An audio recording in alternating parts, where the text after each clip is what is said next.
اللهم صل على سيدنا ومولانا محمد وعلى سيدنا علي وسيدتنا فاطمة وسيدتنا زينب وسيدنا حسن وسيدنا حسين. اعوذ باللہ من الشیطان اللعین الرجیم. بسم اللہ الرحمن الرحیم. الحمد للہ رب العالمین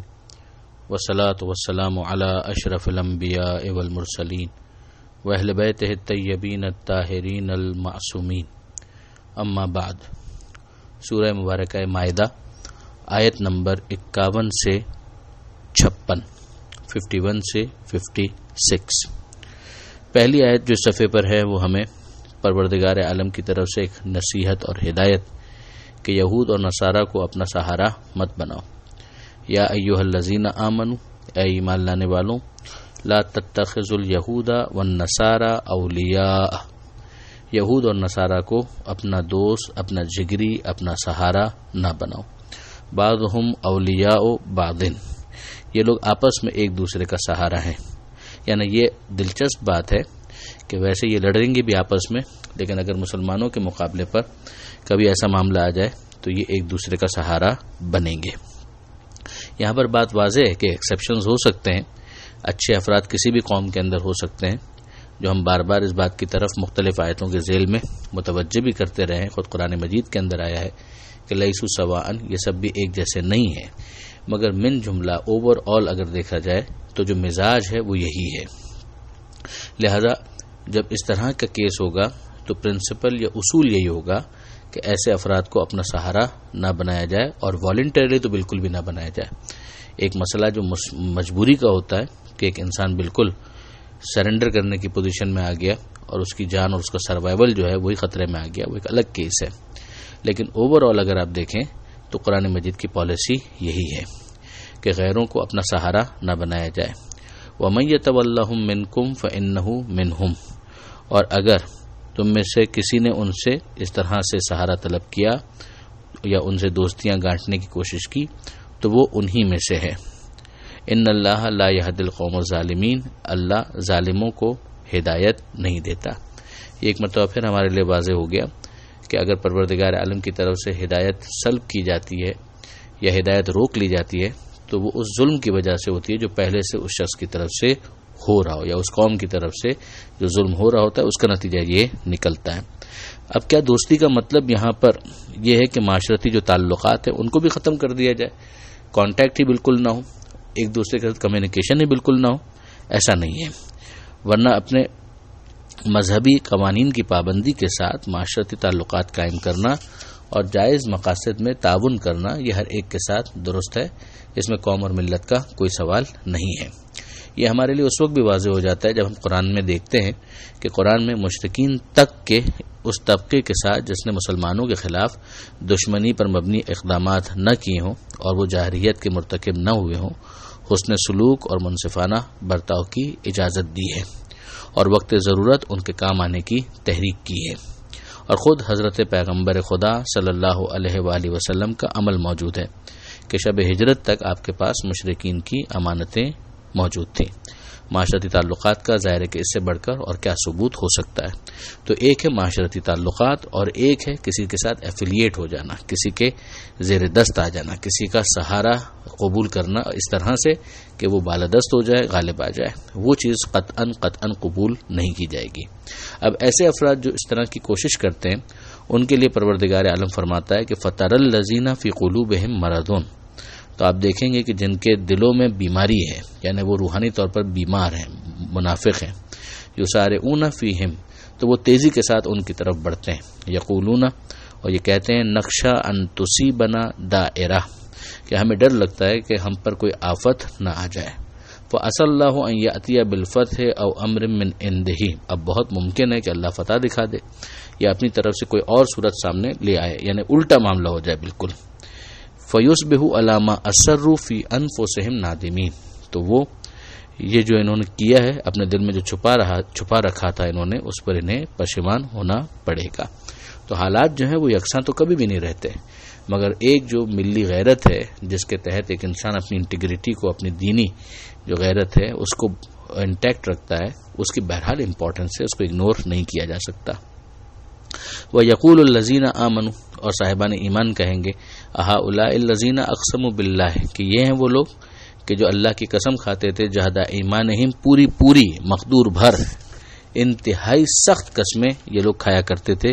انہم لمعکم، کہ یہ لوگ تمہارے ساتھ ہیں،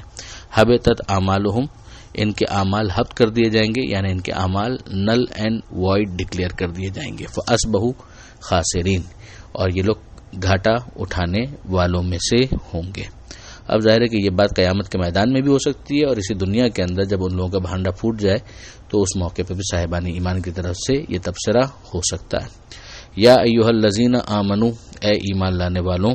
من یرتد منکم عن دینہ، اگر تم اپنے دین سے پلٹ جاؤ تو کوئی بات نہیں، فسوف یأتی اللہ بقوم، تو اللہ ان قریب ایسی قوم لے آئے گا، یحبہم ویحبونہ، جنہیں خدا دوست رکھتا ہوگا، محبت کرتا ہوگا، اور وہ خدا سے محبت کرتے ہوں گے، وہ خدا سے محبت کرتے ہوں گے، خدا ان سے محبت کرتا ہوگا۔ اذلۃ علی المؤمنین، وہ ایمان والوں کے ساتھ نرم ہوں گے، عزت علی الکافرین، اور کافروں پر سخت ہوں گے، یعنی ان کے مقابلے پر، بٹ نیچرل اگر وہ مقابلے پر آ جائیں تو پھر ان کے خلاف سخت ہونا ہی پڑے گا۔ یجاہدون فی سبیل اللہ، یہ اللہ کی راہ میں جہاد کرتے ہیں، ولا یخافون لومۃ لائم، اور پھر کسی ملامت کرنے والے کی ملامت کی پرواہ نہیں کرتے۔ ذالک فضل اللہ یؤتیہ من یشاء، یہ اللہ کا فضل ہے جسے چاہے عطا کرے، واللہ واسع علیم، اللہ یقیناً وسعت رکھنے والا ہے، اللہ علم رکھنے والا ہے۔ تو اب اگر آپ دیکھیں تو یہاں پر کچھ اوصاف بیان کیے گئے کہ یہ اگر ہوں تو بہت اچھا ہے، ورنہ پروردگار عالم ایسے افراد کو لے آئے گا کہ جن کے اندر یہ اوصاف موجود ہوں گے۔ تو ظاہر ہے کہ ہمیں دیکھنا پڑے گا کہ پروردگار عالم کے حبیب نے صلی اللہ علیہ وآلہ وسلم کیا کسی موقع پر اس طرح کے جملے ارشاد فرمائیں تاکہ ہمیں کم سے کم وہ سرا مل جائے کہ جس کے ذریعے سے ہمیں پھر پتہ چلے کہ مستقبل میں بھی اگر ایسی کوئی قوم آئے گی تو وہ ایسی ہی ہوگی کہ جو ان کی سیرت پر چل کر ایسی بن سکتی ہے۔ اور اس طرح کے الفاظ ہمیں خیبر کے موقع پر ملتے ہیں کہ جہاں پیغمبر اکرم صلی اللہ علیہ وآلہ وسلم نے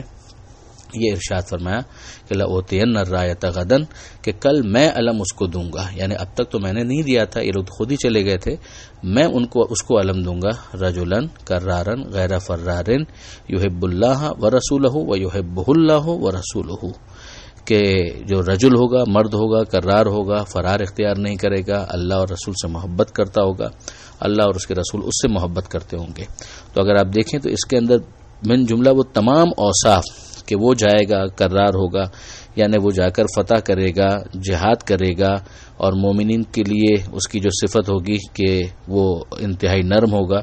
اور جو کافرین ہیں ان کے مقابلے پر سخت ہوگا، یہ تمام اوصاف من جملہ اس جملے کے اندر آ جاتے ہیں، خاص طور پر یہ والا کہ وہ اللہ اور رسول سے محبت کرتا ہوگا، اللہ اور رسول اس سے محبت کرتے ہوں گے۔ سب جانتے ہیں کہ یہ اوصاف امیر المومنین حضرت علی ابن ابی طالب علیہ الصلوۃ والسلام کے بیان ہوئے ہیں، تو سرا ہمارے پاس آ جاتا ہے۔ اس کے بعد ہمیں حیرت نہیں ہونی چاہیے اگر امام مہدی علیہ الصلوۃ والسلام کے دور سے متعلق بھی اس کی تفسیر کی گئی ہے۔ اب جب قرآن مجید قیامت کو قریب سے تعبیر کرتا ہے تو بہرحال ظہور امام اس سے تو پہلے ہی ہونا ہے، لہذا اسے بھی قریب سے تعبیر کرنے میں کوئی حرج نہیں ہے۔ اس کے بعد ہم دیکھتے ہیں کہ جو اگلی آیت ہے 55ویں آیت، وہ ایک بہت اہم آیت بن جاتی ہے، اس لیے کہ اس میں پروردگار عالم نے یہ ارشاد فرمایا کہ تمہارا ولی اللہ ہے، رسول ہے، اور وہ ہے کہ جو ایمان رکھتے ہیں اور نماز قائم کرتے ہیں اور حالت رکوع میں زکوٰۃ دیتے ہیں۔ یہاں پر انما کلمہ حصر ہے کہ بس یہ ہیں تمہارے ولی۔ تو اب ظاہر ہے کہ امیڈیٹلی جو مخاطبین ہیں وہ تو اسی دور کے مسلمان ہو گئے اور قیامت تک کے لیے سلسلہ چلے گا۔ تو یہاں پر پروردگار عالم نے حصر کے ساتھ کہا کہ تمہارے ولی اللہ ہیں، یعنی اللہ کے پاس ولایت ہے، اللہ کے رسول کے پاس ولایت ہے، اور وہ کہ جو ایمان لائے اور جو نماز قائم کریں اور جو زکوٰۃ ادا کریں اس حال میں کہ وہ حالت رکوع میں ہیں۔ وہم راکعون اصطلاحی اعتبار سے جملہ حالیہ بنتا ہے، یعنی زکوٰۃ دینے کی شان یہ ہو کہ وہ حالت رکوع میں ہو۔ اب اس کے بعد ہم اگر تلاش کرتے ہیں کہ وہ کون ہے کہ جن کی یہ بات کی جا رہی ہے، تو اس کے اندر بہت ہی مشہور یہ روایت ہے کہ ایک سائل جب مسجد نبوی میں آیا اور اس نے اپنے فقر کا اظہار کیا اور امداد کا طالب ہوا، تو اس موقع پر حضرت امیر المومنین علی بن ابی طالب علیہ الصلوۃ والسلام نے اشارے سے اسے متوجہ کیا، جبکہ امیر المومنین نماز میں رکوع کی حالت میں تھے، اور وہاں وہ آیا اور امیر المومنین کی انگلی سے اس نے اس انگوٹھی کو لیا جسے امیر المومنین نے بطور زکوٰۃ اسے عطا کیا۔ تو یہاں پر پروردگار عالم نے انما کے حصر کے کلمے کے ساتھ ان اولیاء کا تعارف کروا دیا کہ خود اللہ ولی ہے، رسول ولی ہے، اور وہ ولی ہے کہ جو یہ کا انجام دے۔ کیا یہ کوئی ایسی بات ہے کہ جس کے اوپر کوئی ایمبیگوٹی پائی جاتی ہے؟ تو ہم دیکھتے ہیں کہ شیعہ کتابوں میں تو یہ حدیث موجود ہی ہے، مگر اس کے علاوہ برادران اہل سنت کے منابع و مصادر میں بھی 30 سے زیادہ ایسی کتابیں ہیں حدیث کی اور دیگر کتابیں دیگر موضوعات کی کہ جس کے اندر یہ حدیث موجود ہے جو اس آیت کو انٹرپریٹ کرتی ہے اور سمجھاتی ہے کہ اس سے مراد امیر المومنین حضرت علی علیہ السلام ہے۔ اس کے اندر تفسیر فتح القدیر بھی شامل ہے علامہ قاضی شوقانی کی،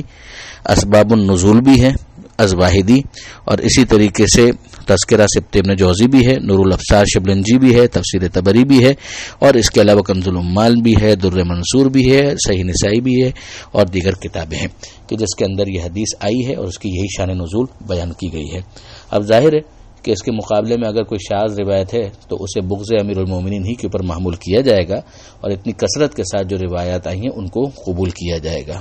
شیعہ فرقے کا بہرحال اس پر اجماع ہے، اور اس کے علاوہ اتنی ساری کتابیں موجود ہیں کہ جس میں حضرت امیر المومنین کی یہ فضیلت بیان ہوئی ہے۔ اور یہاں پر یہ غور کرنے والی بات ہے کہ انما کے حصر کے ساتھ جب بات ہوئی ہے تو اس سے مراد سرپرستی ہے، اس لیے کہ وہ ولایت جو دوستی کو بتاتی ہے وہ تو ہر مومن کی دوسرے کے ساتھ ہونی چاہیے، اسے انما کے ساتھ محدود نہیں کیا جا سکتا کہ بس یہی 3 ہیں، بلکہ وہ ہر مومن کی دوسرے مومن کے ساتھ ہوتی ہے۔